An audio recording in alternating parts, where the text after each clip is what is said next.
अभी हम चैप्टर 4 के क्वेश्चन आंसर करते हैं। चैप्टर 4 जो अभी हमने किया कि जाति, धर्म और लैंगिक मसले क्या हैं, तो इसके क्वेश्चन आंसर करते हैं। तो पहला क्वेश्चन जो है वो देखिए क्या है कि जीवन के उन विभिन्न पहलुओं का जिक्र करें जिसमें भारत में स्त्रियों के साथ भेदभाव होता है या फिर वह कमज़ोर स्थिति में आई है। तो देखिए हम इसको एक्सप्लेन करते हैं कि भारत में स्त्रियों की स्थिति हमेशा क्या रही है, दयनीय रही है। अब 10th क्लास बोर्ड की क्लास है, तो देखिए आपको बहुत ही स्ट्रिक्ट उत्तर लिखना है। और वो कैसे, काम के बंटवारे का वह ढंग जिसमें घर के सभी काम परिवार की औरतें करती है या अपने घरेलू नौकरों नौकरानियों से कराती है, ये सिर्फ महिलाओं के लिए ही निश्चित है, पुरुष के लिए नहीं। उदाहरण के तौर पर हम देखते हैं कि दोनों में किस तरह भेदभाव है जो महिलाओं को पूर्ण रूप से समाज में कमज़ोर साबित करता है। लड़के और लड़कियों के पालन पोषण के क्रम में ये मान्यता उनके मन में बिठा दी जाती है कि औरतों की प्रमुख जिम्मेदारी गृहस्थी को चलाना और बच्चों का पालन पोषण करने की है। ये चीज़ अधिकतर परिवारों में श्रम के लैंगिक विभाजन से झलकती है। औरतें घर में सारे काम काज करती है, जैसे साफ़ सफाई करना, कपड़े धोना, खाना बनाना, बच्चों की देखरेख करना आदि करती है, जबकि पुरुष घर के बाहर के क्या करता है, काम करता है। ये लैंगिक क्या किया जाता है, असमानता देखने को मिलती है। जबकि पुरुष घर से बाहर बड़े होटल चलाते हैं, शेफ़ का काम भी करते हैं, ठीक है, और भी बहुत सारे काम करते हैं, लेकिन वो घर के अंदर ही उनमें क्या होती है, असमानता देखने को मिलती है। अब देखिए प्रश्न नंबर 2 है, विभिन्न तरह की सांप्रदायिक राजनीति का ब्यौरा दे और उनके साथ क्या क्या है, एक एक उदाहरण भी हम देते हैं। अब देखिए अभी हमने चैप्टर पढ़ा था तो उसमें सांप्रदायिकता के बारे में पढ़ा था। तो देखिए मैं आपको सांप्रदायिकता के बारे में बताती हूँ कौन कौन सी चीज़ें हैं जो सांप्रदायिकता को करती है। धार्मिक श्रेष्ठता का अंधविश्वास, पॉइंट में लिखिए नंबर 1 पॉइंट है धार्मिक श्रेष्ठता का अंधविश्वास। ये क्या है, सांप्रदायिकता की सबसे आम अभिव्यक्ति दैनिक जीवन में हमें देखने को मिलती है। इनमें धार्मिक पूर्वाग्रह, धार्मिक समुदायों के बारे में बनाई धारणाएं एवं एक धर्म से दूसरे धर्म से श्रेष्ठ बनने की बातें होती है, मान्यताएं सम्मिलित है। ये चीज़ें इतनी आम है, अक्सर हम उन पर गौर नहीं करते, जबकि ये हमारे जीवन की बैठी होती है। उत्तरी आयरलैंड में कैथोलिक तथा प्रोटेस्टेंट पंथ के अनुयायियों का टकराव इसी प्रकार की सांप्रदायिकता का एक उदाहरण है। नंबर 2 पॉइंट लिखिएगा, बहुसंख्यक वर्ग की सांप्रदायिकता। देखिए सांप्रदायिकता सोच अक्सर अपने धार्मिक समुदायों का राजनीतिक प्रभुत्व स्थापित करने की होड़ में रहती है। जो लोग बहुसंख्यक समुदाय के होते हैं उनका ये प्रयत्न बहुसंख्यकवाद का रूप ले लेता है। जो अल्पसंख्यक समुदाय के होते हैं उनमें विश्वास अलग राजनीतिक इकाई बनाने की इच्छा क्या कर देता है, जाहिर कर देता है। इसका उदाहरण हम श्रीलंका का लिख सकते हैं। श्रीलंका में सिंघली समुदाय ने तमिल समुदायों के अधिकारों को क्या कर लिया था, छीन लिया था। इसीलिए वहाँ पर क्या हुआ था, सांप्रदायिक विवाद बढ़ गया था। पॉइंट 3, सांप्रदायिक आधार पर राजनीतिक गोलबंदी। अब देखिए सांप्रदायिक आधार पर राजनीतिक गोलबंदी सांप्रदायिकता का एक बहुत बड़ा रूप है। इसमें धर्म के पवित्र प्रतीकों, धर्म गुरुओं, भावनात्मक अपील और अपने ही लोगों के मन में डर बैठाने जैसे तरीकों का उपयोग क्या किया जाता है, प्रयोग किया जाता है। चुनावी राजनीति में एक धर्म के मतदाताओं की भावनाओं या उनके हितों की बात उठाने जैसे तरीके अक्सर अपनाए जाते हैं। ये सांप्रदायिकता को बढ़ावा देते हैं। नंबर 4 पॉइंट लिखिए, सांप्रदायिक हिंसा। देखिए सांप्रदायिक हिंसा क्या है, ये 2 नंबर का छोटा प्रश्न भी हो सकता है और इस बड़े में भी। अनेक बार सांप्रदायिकता सबसे गंदा रूप लेकर संप्रदाय के आधार पर दंगा करती है, हिंसा, नरसंहार कराती है। विभाजन के समय भारत और पाकिस्तान में भयावह सांप्रदायिक दंगे हुए थे। स्वतंत्रता के बाद भी बड़े पैमाने पर भारत में ये दंगे वाली स्थिति हमें देखने को मिलती है। अब प्रश्न नंबर 3 देखिए, बताइए कि भारत में किस तरह अभी भी जातिगत असमानताएं हैं, यानी कि भारत में किस तरह जातिगत असमानताएं हैं। अब बहुत ही ऐसी बात है कि जो दुनिया में कहीं नहीं मिलती, वो सिर्फ हमें भारत में देखने को मिलती है। चैप्टर को पढ़ाने से पहले मैंने आपको एक्सप्लेन किया था कि धर्म और लैंगिक असमानता दुनिया में कहीं भी मिल सकती है, लेकिन जातीय आधार पर असमानता सिर्फ भारत में मिलती है। देखिए इस प्रश्न को कैसे लिखना आपको। भारतीय संविधान में छुआछूत की समाप्ति के प्रावधान किए गए हैं। सभी नागरिकों को समानता, स्वतंत्रता, शोषण के मुक्ति के अधिकार दिए गए हैं, किंतु अभी भी समकालीन भारत में जाति व्यवस्था को हम विदा नहीं कर पाए हैं, इसका दाह संस्कार नहीं कर पाए हैं।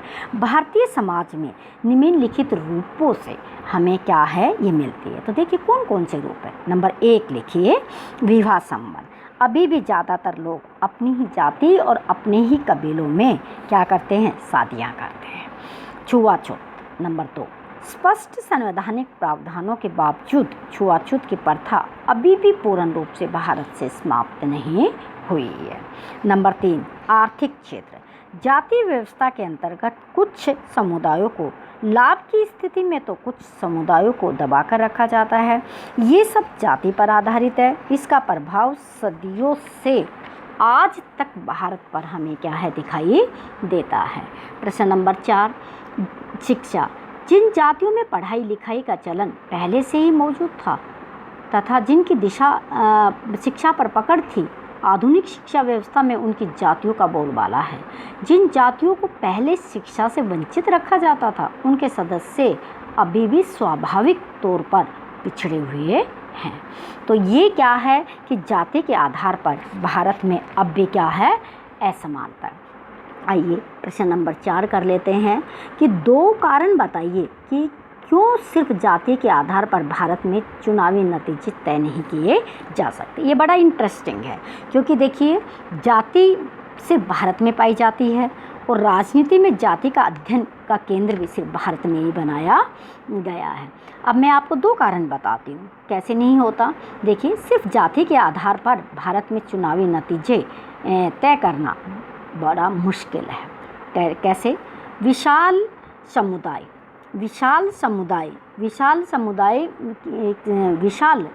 भारत में है।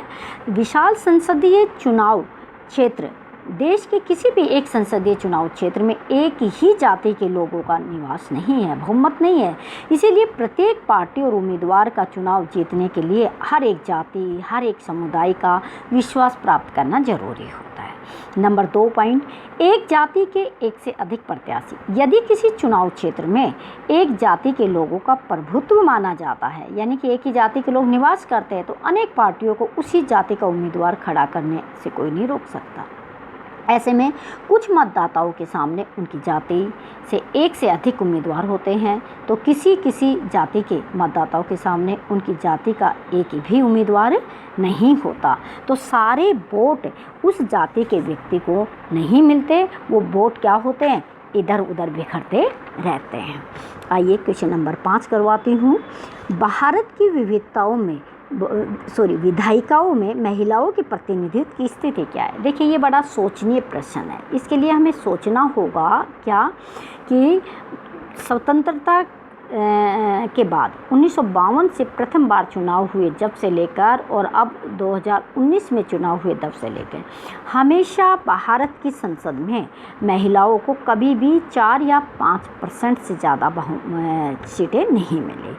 आप हमारे बाकी राज्यों में देख लीजिए, जो एमएलए के पद है या फिर एमपी है, उनमें कभी भी भारत की महिलाओं का पूरा गिनी चुनी महिलाओं को छोड़ दिया जाए, जिनका राजनीतिक कोई बैकग्राउंड रहा है या जिनके माता पिता कभी पहले राजनीति में रहे हैं, उनको अगर कुछ छोड़ दिया जाए तो ये सीटें मिल जाती है। वरना भारत के अंदर महिलाओं को राजनीति में कुछ ज़्यादा स्थान नहीं दिया जा रहा है। तो विधायिकाओं में स्थान एक तरह से नगण्य है। 4 और 5% होना कोई मायने नहीं रखता है। कुछ महिलाएं हैं जिनका राजनीतिक बैकग्राउंड है, सिर्फ वही महिलाएं राजनीति में होती है। आइए क्वेश्चन नंबर 6 कर लेते हैं। किन्हीं दो प्रावधानों का जिक्र करें जो भारत को धर्मनिरपेक्ष राज्य बनाते हैं। देखिए, दुनिया का एकमात्र स्पष्ट धर्मनिरपेक्ष राज्य है, वो कौन है? भारत है। उनके बारे में बता दें, जो पॉइंटों में आपको लिखना है। देखिए, भारत को एक धर्मनिरपेक्ष राज्य बनाने के लिए संविधान में प्रावधान है। वो देखिए, नंबर 1, भारत ने किसी भी धर्म को राजकीय धर्म के रूप में स्वीकार नहीं किया। जैसे श्रीलंका ने अपने आप में बौद्ध धर्म को स्वीकार किया, है ना। इंग्लैंड में ईसाई धर्म को स्वीकार किया और पाकिस्तान में इस्लाम धर्म को स्वीकार किया, जबकि भारत का कोई विशेष धर्म नहीं है, इसीलिए भारत धर्मनिरपेक्ष राज्य है। दूसरा पॉइंट, संविधान सभी समुदायों और नागरिकों को किसी भी धर्म का पालन और उसका प्रचार करने का मनाही नहीं करता। अब देखिए, आप चाहे हिंदू है तो आप मुसलमान धर्म का प्रचार कर सकते हैं, आप मुसलमान बन सकते हैं, आप मुसलमान हैं तो आप हिंदू बन सकते हैं, यानी कि किसी तरह का हमारे संविधान में कोई प्रतिबंध नहीं है। नंबर 3 प्रावधान है कि संविधान धर्म के आधार पर दिए जाने वाले किसी प्रकार के भेदभाव को अवैधानिक घोषित करता है।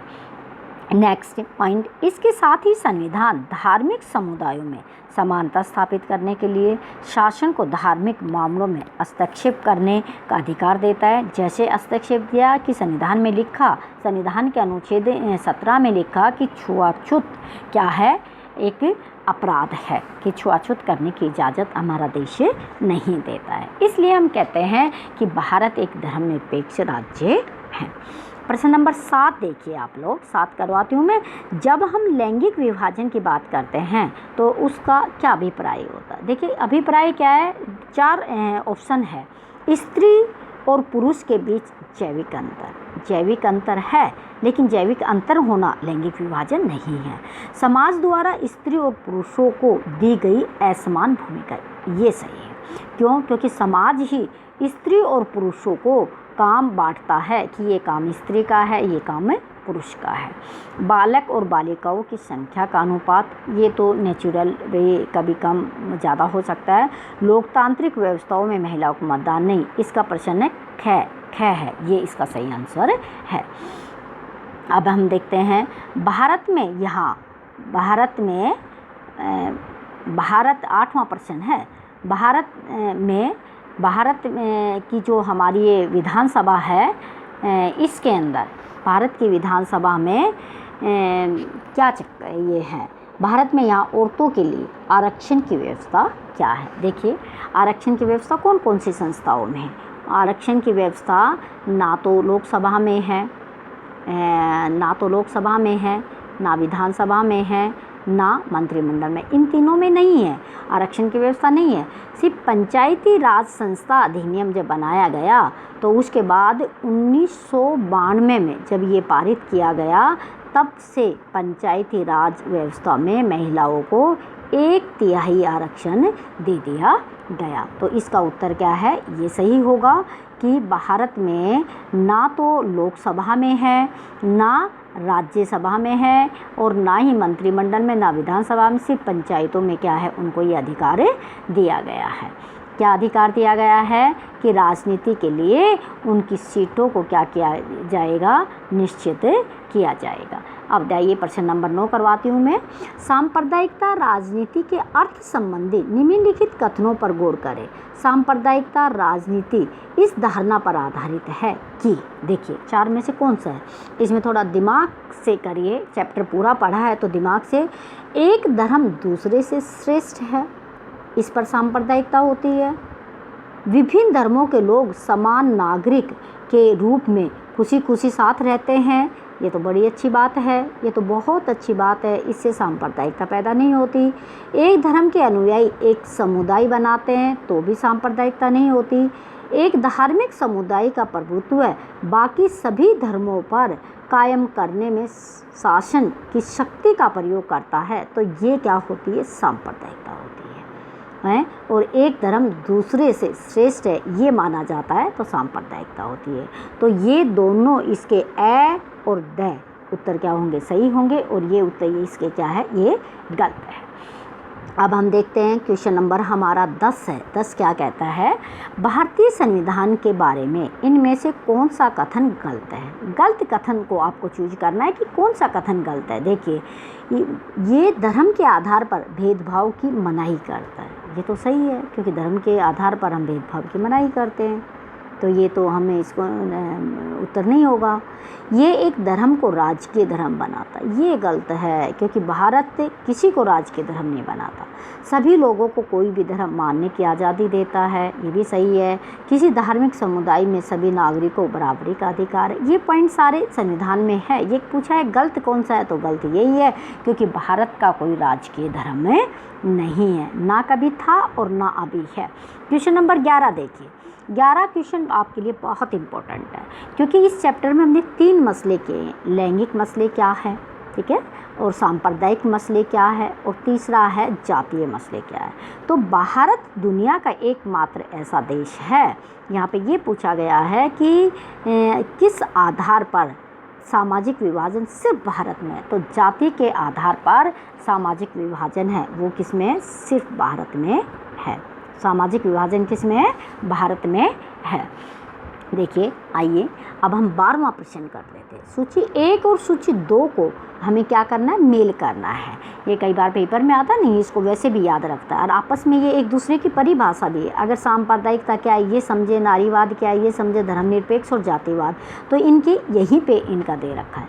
तो देखिए, पहला इसको कौन सा मैच सही है, अधिकारों और अवसरों के मामले में स्त्री और पुरुष की बराबर की मांग करने वाले व्यक्ति को हम क्या कहेंगे, नारीवाद कहेंगे, यानी 1 का उत्तर है। धर्म को समुदाय का मुख्य आधार मानने वाले व्यक्ति को क्या कहेंगे, जो धर्म को समुदाय का मुख्य आधार मानता है तो उसको हम क्या करेंगे, सांप्रदायिक कहेंगे, ठीक है। जाति को समुदाय का मुख्य आधार मानने वाले को हम क्या कहेंगे, जातिवाद कहेंगे। व्यक्तियों के बीच धार्मिक आस्था के आधार पर भेदभाव न करने वाले व्यक्ति को हम क्या कहेंगे, धर्मनिरपेक्ष कहेंगे, तो धर्मनिरपेक्ष कहेंगे। आज की हमारी इस एक्सरसाइज में इतना है, ये एक्सरसाइज पूरी हो गई है। तो बार बार मैं स्टूडेंट्स से यही कहती हूँ कि जो भी प्रश्न आपको समझाया जाता है, पढ़ाया जाता है, आप अपनी नोटबुक में उसमें लिखें। जितना भी आप लिखोगे उतना ही आपका प्रश्न स्टिक होगा, मजबूत होगा, और उसकी जो लेखन शैली है उसमें क्या होगा, सुधार होगा। और जब भी आप किसी वीडियो को देखते हैं तो समय समय पर आप उस वीडियो को बार बार उस वीडियो को क्या करें, रिपीट करें, उसको सुने और उन प्रश्नों को सही तरीके से कॉपी में लिखें।